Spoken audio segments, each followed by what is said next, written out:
This is a lecture from OpenTuition. To benefit from the lecture, you should download the free lecture notes from opentuition.com.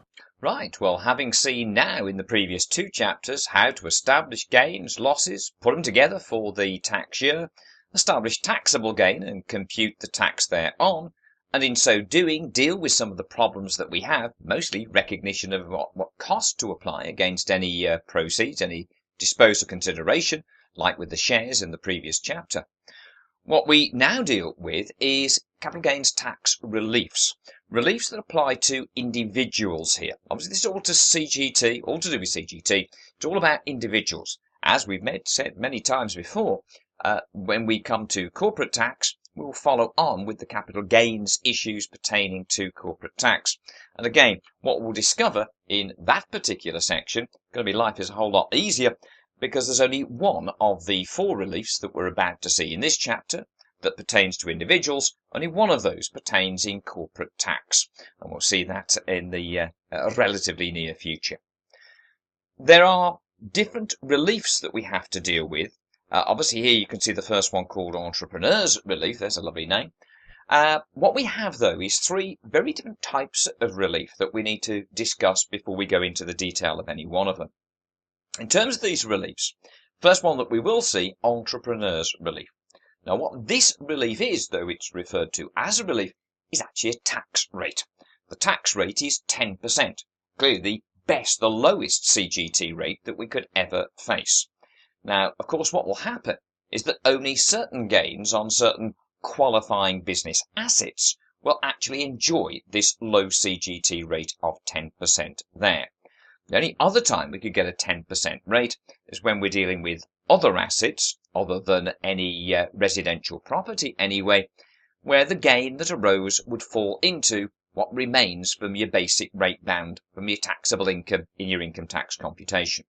But what we'll have with entrepreneurs relief, as we'll see early on, is over a lifetime, up to £10 million worth of gains. This is a not inconsiderable number. Up to £10 million worth of gains that would attract this entrepreneurs relief. The key to this, and the bit that you're going to have to handle, the learning exercise, is actually learning which assets, which are the qualifying business assets that will attract this low tax rate. So entrepreneurs relief is all about a tax rate. That tax rate, 10%. We've then got two other reliefs that are very different in nature. These reliefs will serve to reduce the amount of gain that has arisen, yet again on yet another version, I'm afraid, of a qualifying business asset.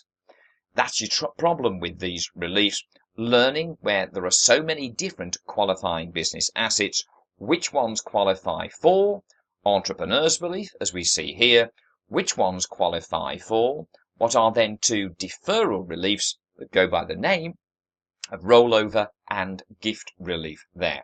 But those two, rollover relief and gift relief, are deferrals. So they're not exempting a gain. It's not about a separate CGT rate, which is entrepreneurs relief.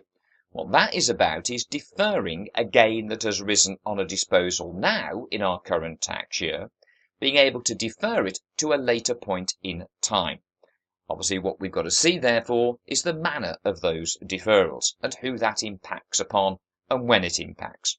But with all of these first three reliefs, entrepreneurs relief, knowing which gains on qualifying assets, qualifying business assets, which ones will attract the 10% tax rate.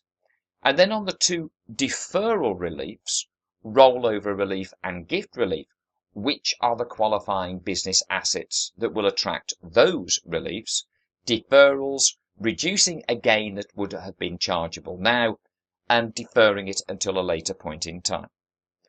And those three reliefs cover two different types.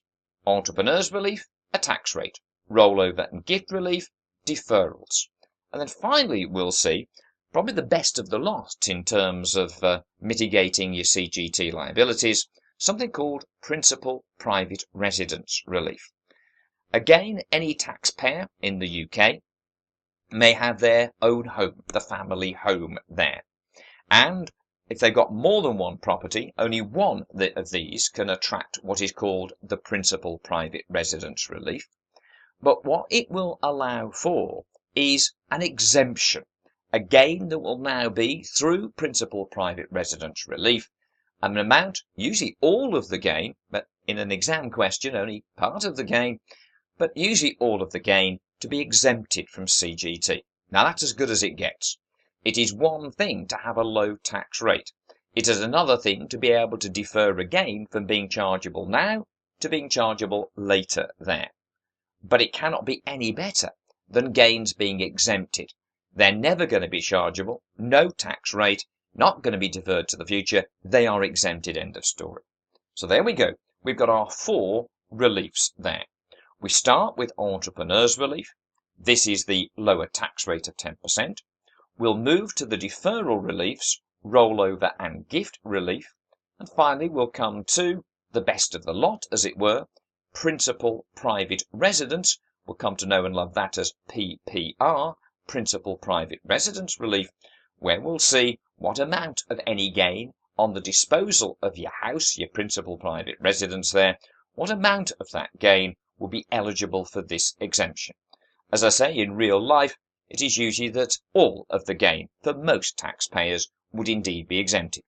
We will discover that there are reasons why, for a part of the period of ownership of what is still your principal private residence, some of that period may create chargeability.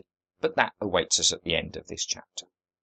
So firstly, entrepreneur's relief. Now we know what it is, it's a lower tax rate. But what are we talking about in terms of where and how it will be available? Available for individuals, not for companies, disposing of a business or part of a business.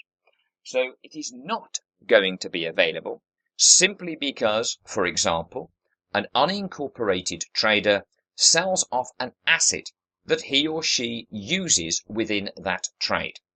This is only available when disposing of an owner-managed business that is unincorporated, where you dispose of the business or an identifiable part of the business. Your business may pursue 2 trades. You dispose of one of those particular businesses, so entrepreneur's relief is available. The relief covers, as we said, the first £10 million worth of qualifying gains that an individual may have during their lifetime. I think very few will be using up all of that particular qualifying amount.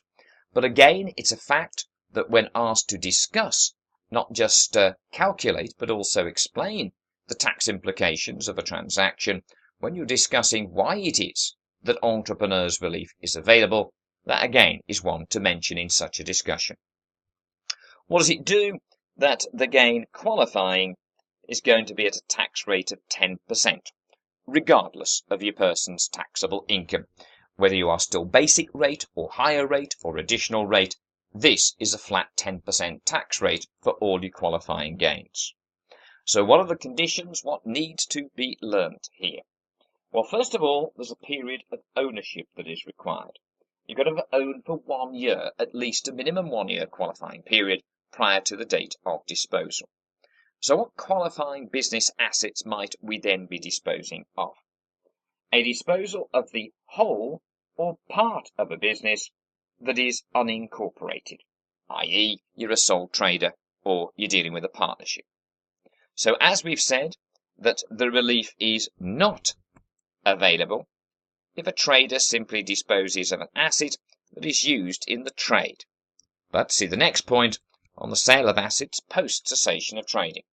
While you are trading, then you can't, for example, just sell off a property that you use in the trade and maybe move into a rental property and expect to get entrepreneur's relief in relation to that. No, you have simply sold an asset used in the trade. You have not disposed of the trade, or at least a trade.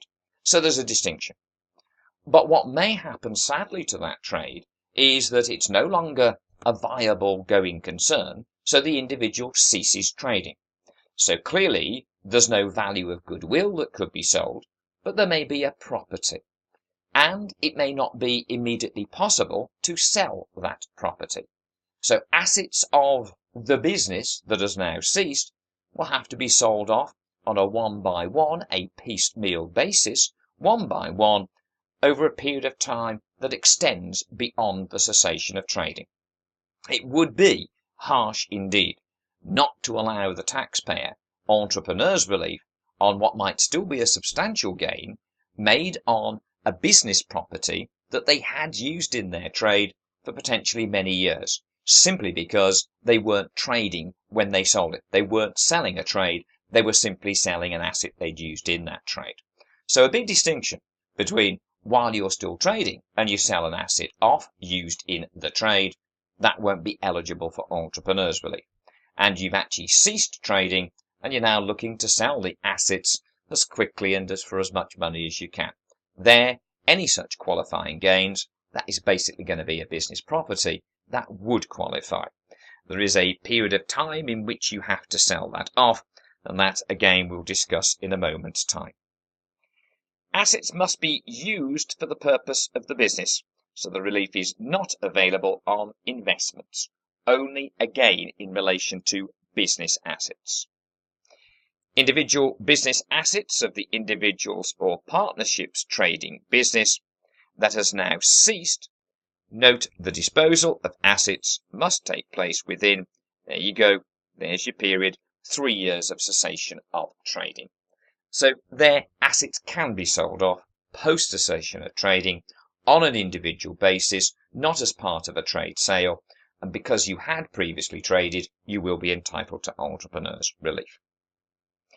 Now, of course, when you run your own business, you're not necessarily an unincorporated trader. More often than not in exam questions, what we see is that the individual owns shares in their owner-managed company, a trading company.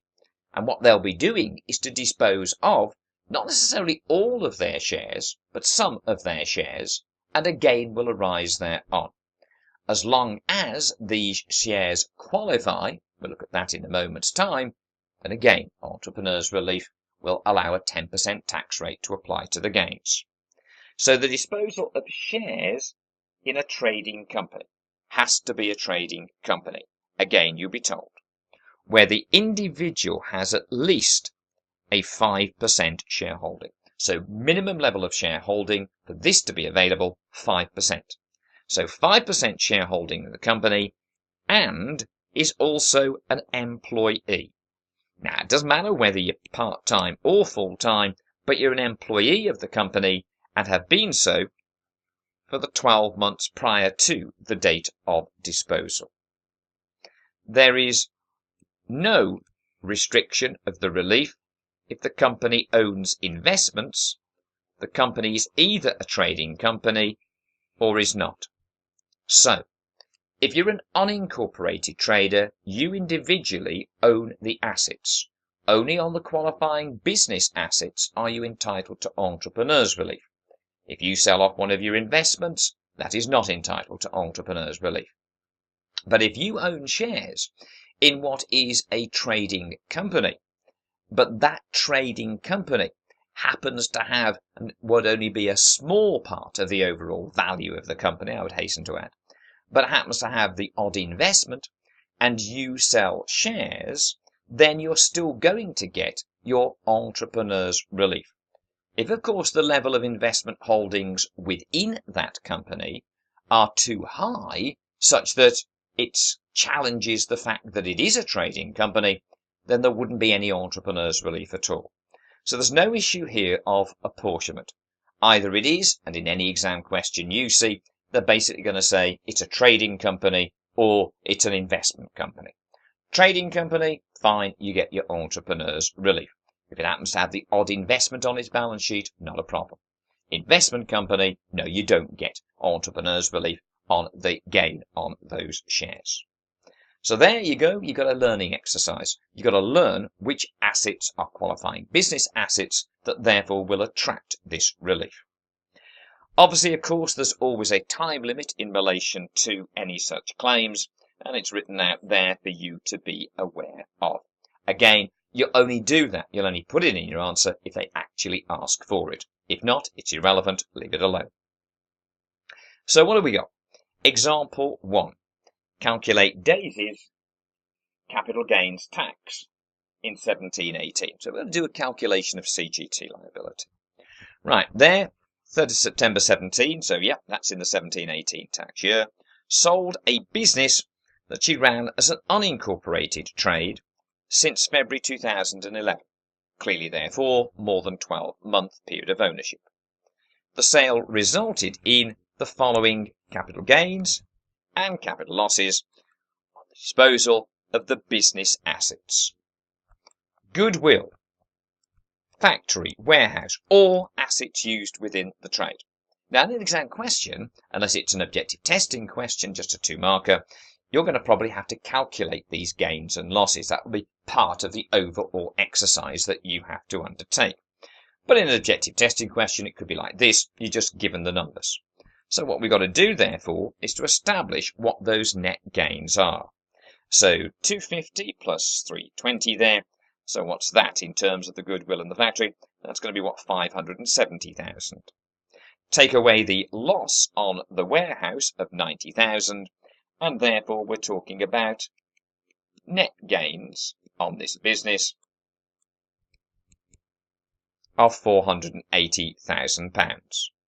Disposal of an unincorporated trade, yes, on that basis, therefore, entrepreneurs' relief will be available given the 12-month period of ownership. What else has happened? In December 17, so again the 17-18 tax year, sold a 20% shareholding in Bed Limited, an unquoted company.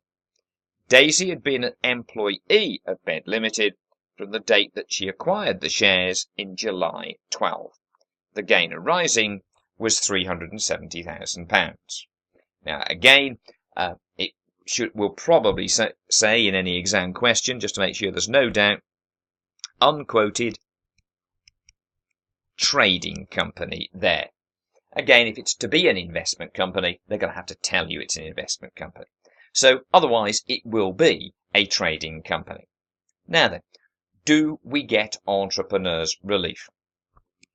20% shareholding. Therefore, look back at the conditions, re shares. You did own at least 5% of the shares. And being an employee of what is a trading company. She acquired the shares in July 12. Therefore, we've been an employee and we've held those shares for the required 12-month period of ownership. So both of those gains will therefore qualify for entrepreneurs' relief. So we've got £480,000 and we've got £370,000. Put those together, so we've got net gain on the business. That was £480,000.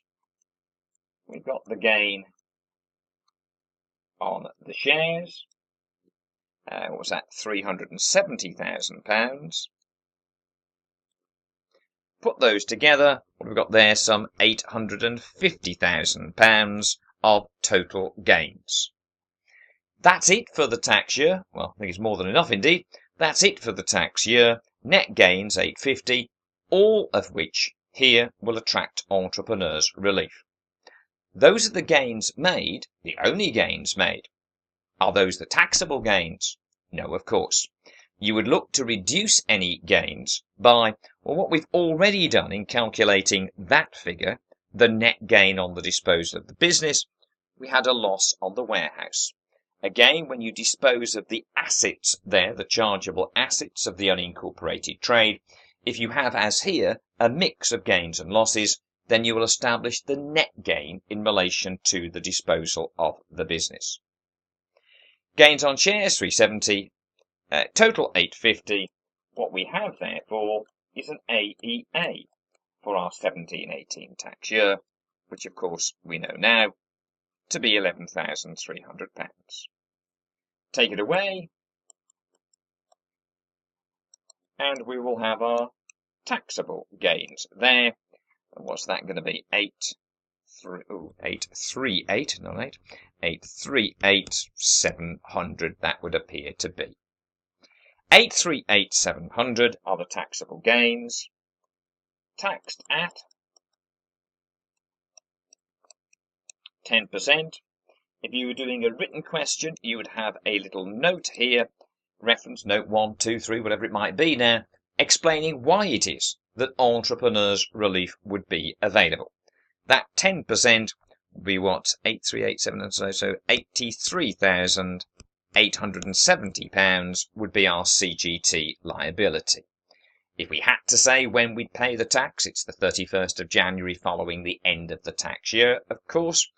But otherwise, again, just calculate the tax if that's what they ask you to do. What we've done, as we see there, accumulate those gains that are eligible for entrepreneurs relief. The total is £850,000. No reference to any prior gains that are qualified for entrepreneurs relief. Therefore, there should be no danger of us now exceeding our lifetime limit of some £10 million. But again, when asked to not just, they said calculate, but also explain, we can then put those descriptions in explaining why the relief is available.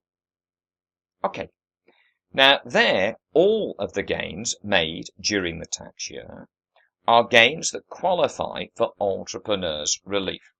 Therefore, it didn't matter what amount of taxable income the taxpayer may have had on the income tax computation, because there was only one rate that was ever going to be charged in relation to them, and that, as we've seen, is 10%. But what happens when we've got a mix of gains? You've got gains that do qualify for entrepreneurs relief. You've got maybe a residential building that creates a taxable gain, a residential property, i.e. it's not fully covered by, remember our intro, principal private residence relief, so there's some taxable gain. Well, entrepreneurs relief gains are taxed at 10%.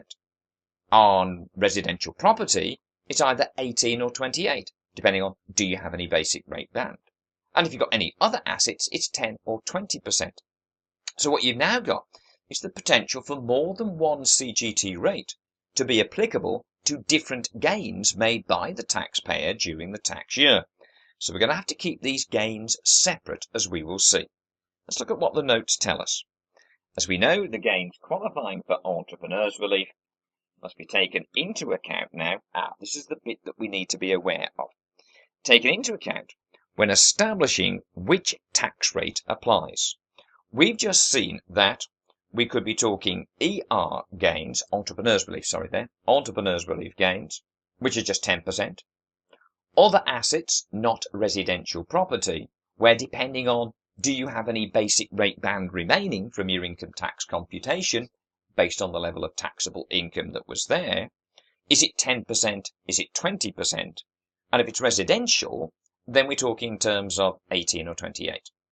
So what we should already be aware of from our introduction is if you have deductions available from gains, like losses of the year, losses brought forward, and always, of course, there will be the AEA, where do you want to make your deductions?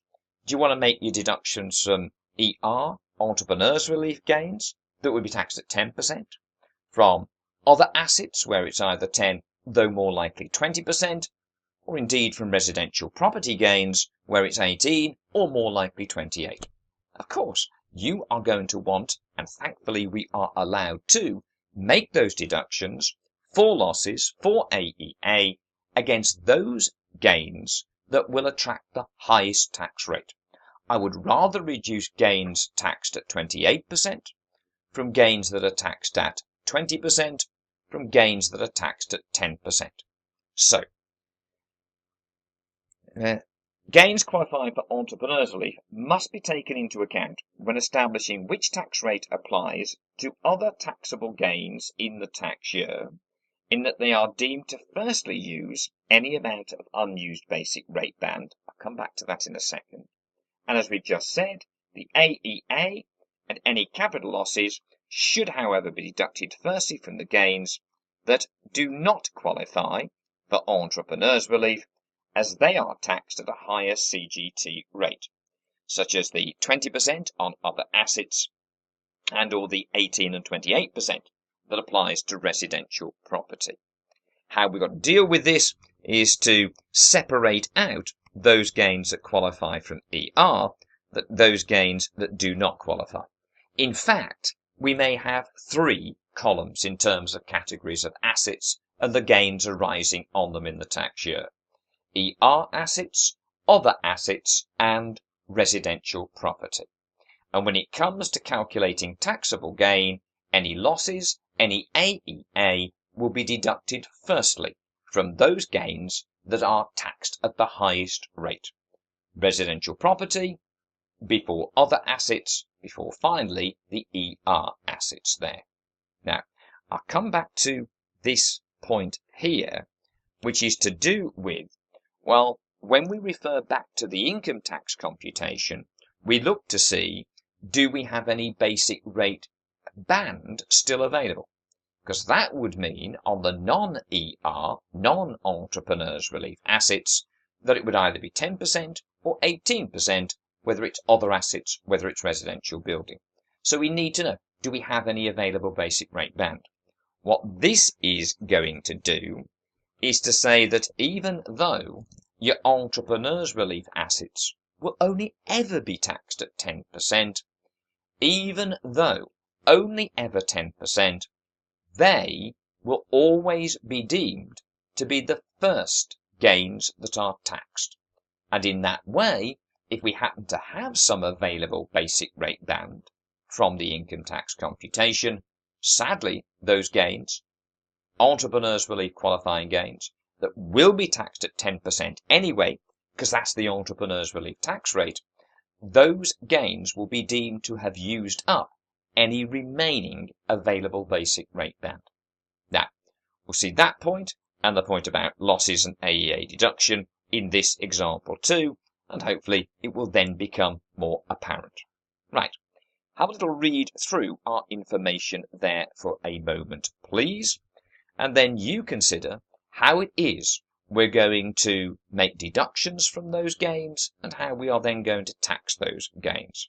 I just need you to read it and think about it first, and then we'll go through it together. Okay, what have we gleaned therefore from this? Now we're going to calculate bottom line capital gains tax for our tax year and of course state the due date for payment. Well, that's simple enough. Of course, you could do that right at the outset. We know it's the 31st of January following the end of the tax year, so that'll be the 31st of January 19. So the capital gains. Anne sold her shareholding in Annie Limited for 5 million in 1718. The shares at cost of 500,000 in July 91. She owned 100% of the shares in Annie Limited and had been a full-time director since the date of acquisition. So we've got shares here in, again, what we'll take as being an unquoted trading company. Obviously, it is unquoted. Again, they'll probably specify trading, but we would assume that if not told that it's an investment company. It's a very simple gains calculation. Sold for 5 million, cost 500,000. So the gain, therefore, will be 4.5 million. Do we qualify for ER? Well, she owned 100% of the shares. That is at least 5%, the minimum qualifying figure. And she's owned those shares and been an employee, a full-time director there since the date of acquisition. That goes back to July 91. So clearly we have that for the last 12 months of trading. And she's not made any disposals qualifying for ER in the past. What is that telling you? We've used none of the 10 million lifetime limit there. So all of that will be available. In addition, sold a painting, realising a gain of £100,000. Now that, of course, is just an other asset. That does not qualify for entrepreneurs relief. It's not a residential building there. That's just an other asset. And therefore, it's either 10% or 20%, depending on we a basic or higher rate taxpayer. What else are we told? Anne had capital losses brought forward of £25,000 from the previous tax year, and from the income tax computation, taxable income of £18,000. Now that, of course, means she's still within the basic rate band. So how much basic rate band remains? the remaining basic rate band will be, we had 33,500 minus 18,000 used. Again, be careful, that is taxable income. Again, they might just give you a source of income, like, again, a salary or a trading income figure or whatever. Then you'd have to take away your personal allowance. But this is taxable income. Remember how we said in chapter 12? Important to read that information very carefully so as not to misinterpret and make a computational error. So we therefore have used up 18,000, and I should say has used up 18,000 of her basic rate band. So that would leave her with what, £15,500 of remaining basic rate band there. Let's deal with the gains before we then apply the tax rates. Okay, best to keep them separate. Here we've got ER gains and we've got non-ER gains. If, of course, we had a residential property, then we'd have a separate column for that. Why separate columns? Because there are different CGT rates that apply. We would need to have shown our calculations of these gains in relation to the shares and in relation to the painting. Now, the shares which qualified for entrepreneurs relief was huge. That was 4,500,000. The gain on the painting, which is a non-ER, non-entrepreneurs relief gain, well, that was just £100,000. Now, those are not the taxable gains. What do we have? No reference there to any losses in the year, but there are losses brought forward, and there always is an AEA. So, losses are to be used first. Always the AEA is the last deduction to make. Losses brought forward, what were they? There they go, £25,000 there. Now then, our ER gains will be taxed at 10%. Our non-ER gains are either 10 or 20%. Where, therefore, do we want to offset those losses? Against gains taxable at the higher rate. That's the non-entrepreneurs relief gains. So the losses brought forward of 25,000 will be deducted there. We also have available this year our AEA, £11,300. That too will be deducted. We apply those deductions against those gains that are being taxed at the highest tax rate. So that will allow us to determine for each category of gain, what are the taxable gains. Now, this hasn't changed, it's still 4.5 million. This one, however, 100 less 25 is 75 less 11,300. What's that? 63,700, methinks. 63,700. Right. Taxed at. Now, again, you would need a note here to explain this. The gain qualifying for entrepreneurs relief. That we know up to your lifetime limit of £10 million, irrespective of your personal tax position in this tax year, that's a 10% tax rate. So that'll be £450,000 of CGT. But then the issue is, so what tax rate is applicable there to those gains? Because what we saw was that we had basic rate band remaining of some £15,500. So you may well be thinking, so the 63,700 that we have there, does that mean that 15,500 of that will be taxed at 10 and only the balance of it will be taxed at 20%? Answer, sadly, no. That goes back to this point that we highlighted up here.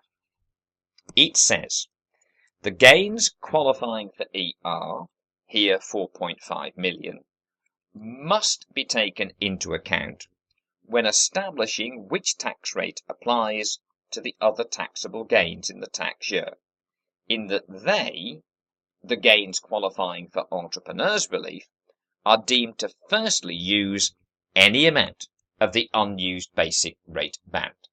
So if those ER gains, here 4.5 million, but if they had been anything bigger than 15,500, it would have meant that there is no 10% band to apply against these, the non-entrepreneur relief qualifying gains, i.e. here, the painting. So it means here, all of that £63,700 will be taxed at 20%. All taxed at 20%. Even though the taxable income still left £15,500 of basic rate band remaining, that basic rate band remaining is deemed to have been used up, firstly, by any gains that qualify for entrepreneurs relief, irrespective of the fact that those gains, here the 4.5 million, were only ever going to be taxed at 10%. They are deemed to use any remaining basic rate band first. So it's almost certain in any exam question that those gains are going to be substantial and they're going to push the other gains out of, even if there were any remaining available basic rate band. So if they're other assets, it's going to be 20%. If it's residential property, it's going to be 28% CGT rate. Now again, you can put those figures through your calculator, then have a look through please and make sure you thoroughly review the answer in the back, both of course to example 1 and here example 2, to make sure you're happy with that. What we'll do of course is then in our next session together move from this entrepreneurs relief that was a tax rate to those reliefs. Well, we'll probably in our next session just do one of those reliefs called rollover relief. That, like the other gift relief, is a deferral relief. So that awaits us in our next session together.